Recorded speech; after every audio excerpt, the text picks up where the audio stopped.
Are you ready?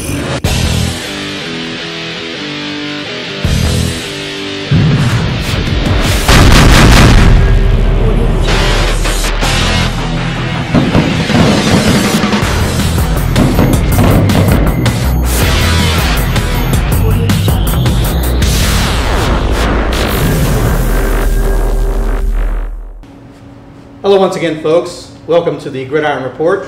Mark Coleman here from the Riverbend Sports Network, taking a look at the top stories in Fredericksburg Regional High School football action.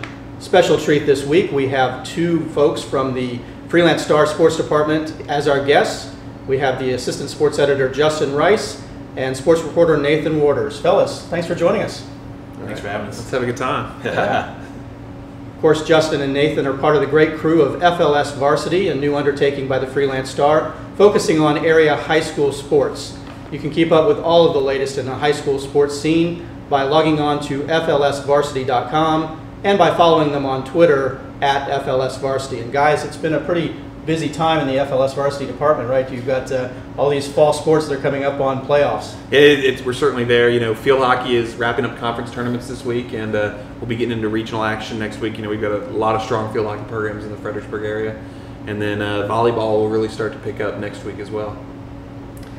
And of course, football is picking up as well. The playoffs are looming, and the games just get that much bigger. Some exciting games from this past week. Folks that were in attendance certainly were treated to some great late game heroics and drama. And it started with our game of the week, Massaponax hosting North Stafford. Nathan, Massaponax had to put together a late game touchdown drive, a 2-point conversion to tie the game, and then things got really interesting in overtime. Yeah, that's what the best teams do, though. They show up at the best time, at the crunch time there. And Massaponax, they were kind of taken to the edge there, but they came out, and Javante Latney scored that touchdown in overtime to push them over the limit. And a good win for them, a big win for them, and you know that's what they've done this year. They're a talented team, and they've pulled out wins when they've had to. And two heavyweights in the area, and I know North Stafford's not down. They've had a couple of tough losses in their last 3 weeks, but it's a good playoff primer for both teams, and they both showed up in this game. Justin, where do these teams stand in terms of the playoff picture? I think Massaponax, if they're going to have the bye week, and then they're going to play Brook Point. You beat Brook Point, you're definitely the #1 seed in the 5A North. No one else can catch you. North Stafford's not in terrible shape. They fall back a little bit behind Tuscarora and Briarwoods and Stonebridge, but Tuscarora and Briarwoods are going to play each other. And so I think North Stafford still has a chance to climb back up into the top 4. They've got Brook Point this week and then their bye week right before the playoffs start. You know, when you get to the top 4, you're talking about hosting 2 rounds of the playoffs for sure. And I think North Stafford has a chance to do that. Fellas, how important do you think, or how vital do you think that bye week for North Stafford and Massaponax is going to be? Both these teams have bye weeks coming up leading into the playoffs.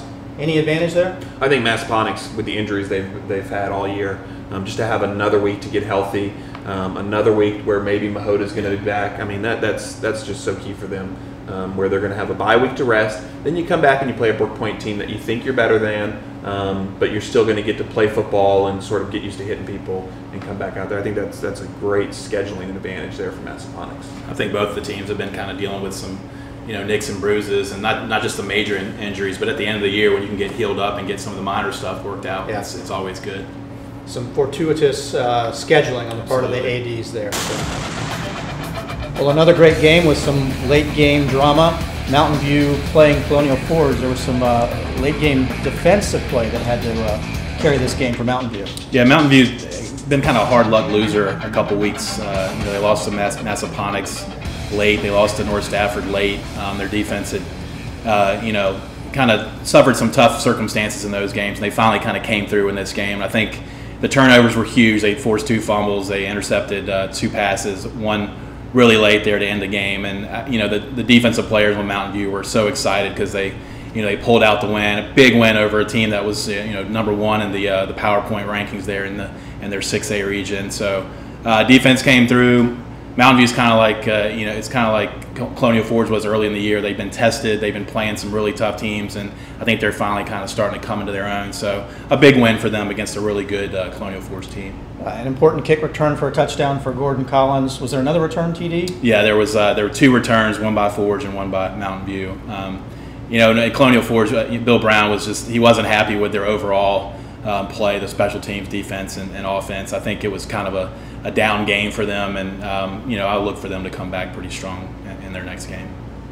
Playoff implications for these teams? Sure, yeah. Mountain View's right now in the top 8, which means home game. They're going to need to win, though. Albemarle is the team most likely to give them a chase, and Albemarle is facing 2 winnable games to close their season. So Mountain View needs to just win and sort of hold serve. Colonial Forge going to have a hard time. They're not going to be able to move back into the top spot, but they look like they're going to be at home. Both teams are certainly in the postseason right now, but winning can do nothing but improve your standings. Another game last week that had some playoff implications. Riverbend fell to Stafford. Justin, that was a pretty heartbreaking loss for the Bears, but an exciting win for the Indians. Yeah, Stafford gets his first win of the year. For Riverbend, it's a crusher. They're now in a position where you've got to win 2 games where you're certainly not the favorite, Mountain View and Colonial Forge. And that's going to be a tough road for them now, and it's sort of set up because of this loss to Stafford. For Stafford, they've been sort of waiting to put together a complete effort, and Zevon Holly was the offense, and the defense, they had 5 sacks. Bornshine had 2. C.J. Kashif had 2 sacks. Caden Lewis had a sack and an interception. The defense really came up big for them, and even when the offense turned the ball over and gave Riverbend short fields, Stafford's defense made plays. Inspired game by the Indians, certainly, but another game that came down to the final play. Riverbend had a chance to win it there at the end.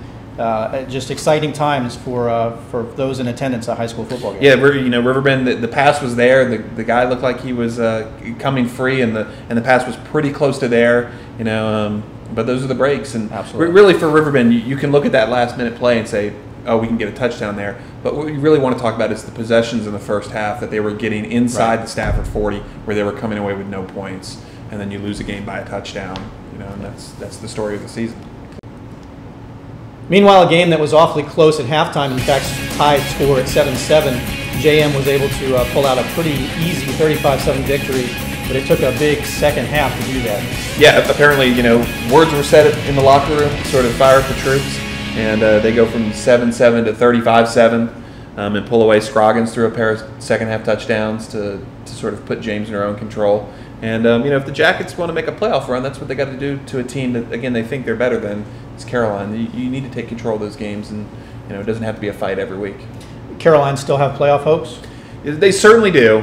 The thing with Caroline is the playoff hope you're looking at is potentially a road trip to Heritage, Newport News, or to Phoebus, and that's not daunting. Where you're not going to profit a lot making those road trips in the first round. But I think if Caroline wins its next 2 games to finish the season, I think they could improve out of that spot, which would just be huge for morale. Sure, is the way to put it.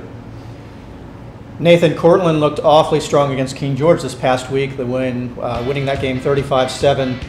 This Cougars team really has put together a nice streak here. Yeah, and they're playing really well, and they're playing really well in every area, every phase of the game. And they've got that rushing attack, that wing T rushing attack. They just got so many good tailbacks back there. And, fullback Anton Jenkins, carrying the load there as their workhorse. But their special teams set up a touchdown. They recovered a fumble early in the game to set up a touchdown. Their return game has been really good. J.C. Hall tells me, though, that they can't get in the end zone, but they can get these long returns. So it seems like everything's kind of clicking for them, which is kind of their MO. They've started slow with a couple losses early in the season, the last couple seasons, but they've kind of rolled and done really well towards the end of the year, and I think they're doing the same thing this year. Cortland and King George both looking good in terms of playoff possibilities. Yeah, they're both certainly in for the 4A North, and they're certainly going to be. I think they'll both be at home is where it's going to turn out. King George really is the one that needs to hold serve against Caroline, this week. For Cortland, I think the top 1 or 2 spots is probably out of reach. Sharando and Salem just have a schedule that's a little too favorable, but Cortland can certainly be in that 3-4 spot and host for 2 rounds, and then you see what happens. Sure. Eastern View suffering their first loss of the year, 42-14 against Liberty, and Liberty put on a pretty good spurt there to pull away. Yeah, Eastern View had a 14-7 lead in the third quarter, and Liberty scores 5 unanswered touchdowns and pulls away. Eastern View is a team that I think we've always been a little who are these guys? The schedule hasn't probably been quite as tough as maybe as you'd like to see, and they've paid for it in the PowerPoints, and then they take their first loss and they take a big drop, down several spots. And it's still important for them. They still need to turn around and win games. falling out of the top 8 is still a possibility.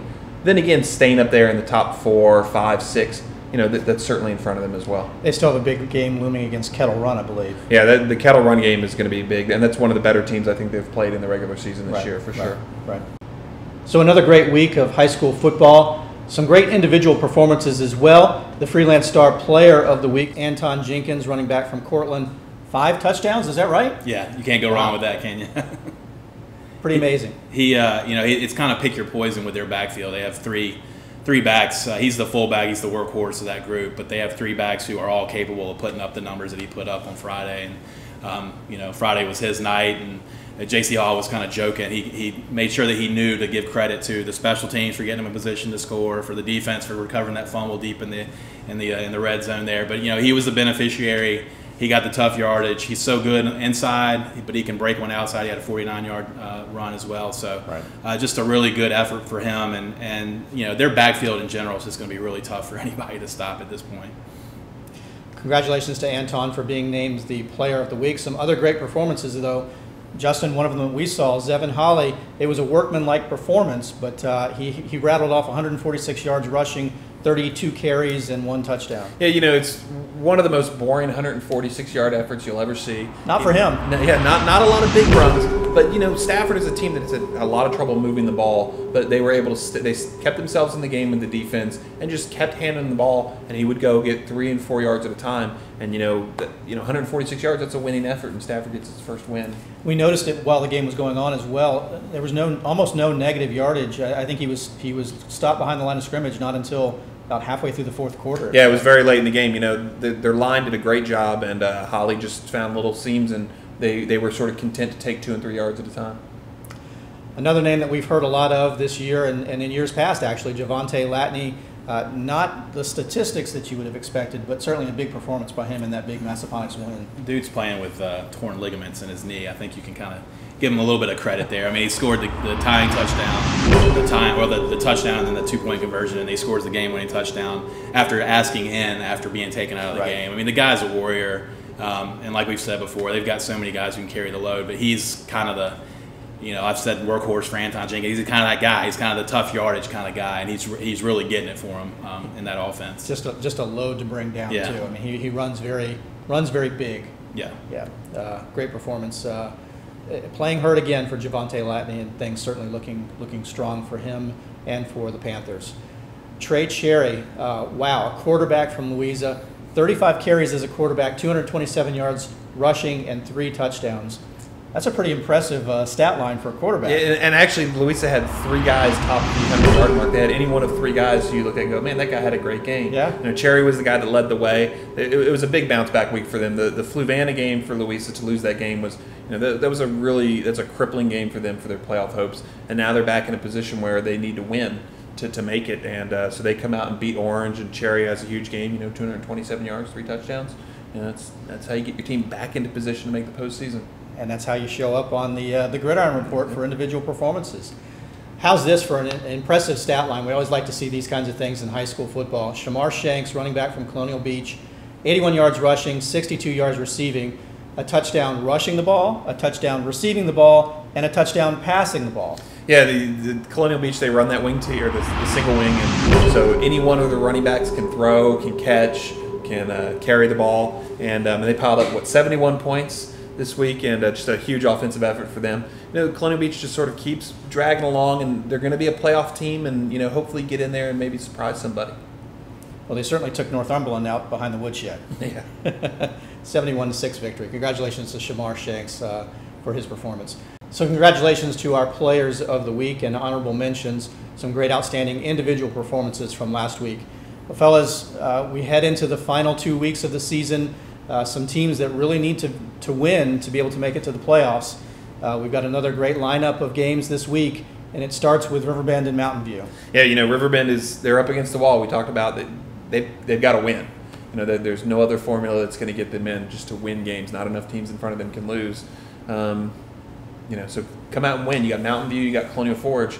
I think 2 games. I think upsets for Riverbend to win. Yeah. Yeah, definitely it would be an upset. But Mountain View's coming off an emotional win against Forge, and ever they won 5 games to start the year. You can't win 5 straight to start the year if you're not good. So, I feel like they've got a chance in this game, and they're going to have to play really well. They're going to play a pretty good game to give Mountain View a challenge, but it's possible. Mountain View coming off a big emotional victory, they could be due for a down week. Not that I'm trying to wish anything. They could be. But I think they're, like I said before, they've been challenged. They played some really tough opponents, and they've taken it on the chin a couple times. That Verona game was tough on them. Massaponics, North Stafford were both really kind of gut-wrenching losses for them.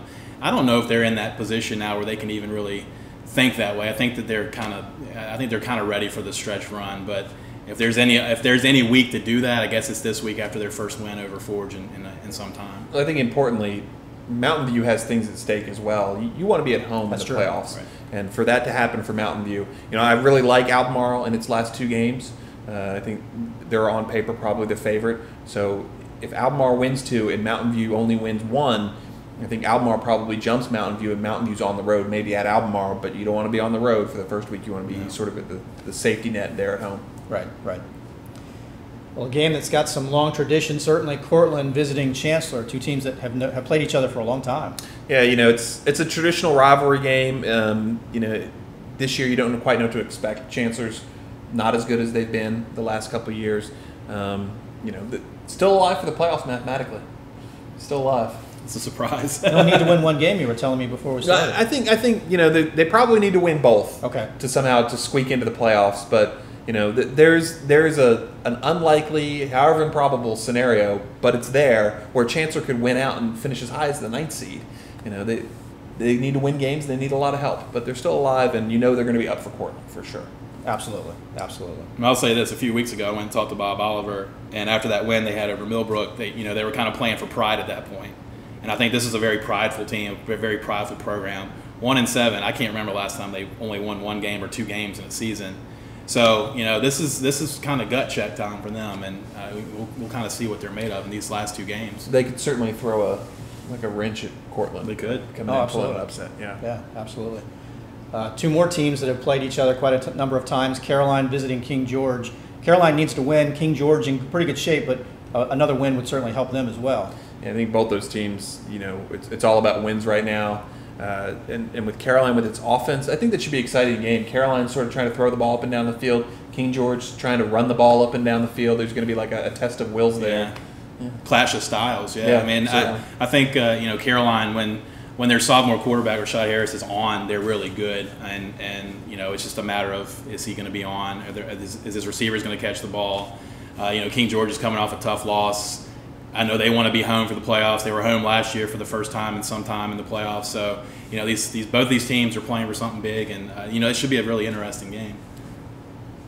Meanwhile, Eastern View will be visiting Culpeper, another 2 teams that are looking for another win to get into the playoffs. Yeah, I think for Culpeper, the playoffs essentially start this Friday. If they win, they're going to be in position to be near the bottom half of the 3A East. If they lose, I think they're certainly done. And Eastern View wants to stay in home, where they're going to have a home game. I think if they win 1 of their last 2, they probably have a home game. If they win both of their last 2, they're in even better shape. If they win none of their last 2, however, now you're talking about, are we on the road? Are we at home? It's going to be really close. And again, rivalry game, just like Chancellor Cortland. Right. Who's going to show up? Right. Another rivalry game, Spotsy and JM.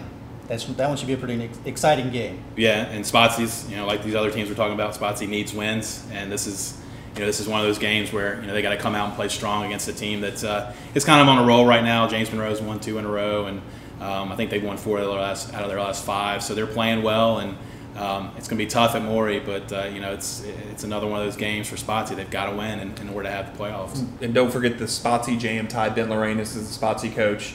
And he has, of course, played at JM for Rich Survey. And one of these years, Coach Lorenas would really love to get upset JM and sort of monkey with them a little bit. And for Spotsy, they're in right now, and a win over JM is a lot of points.